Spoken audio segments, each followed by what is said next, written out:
আসুন।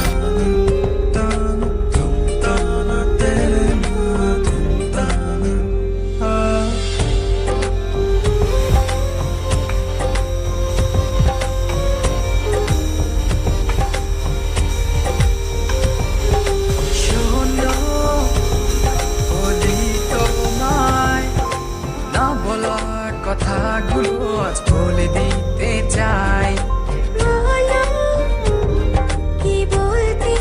উনি ওনার হারটা আপনাকে দান করেছেন।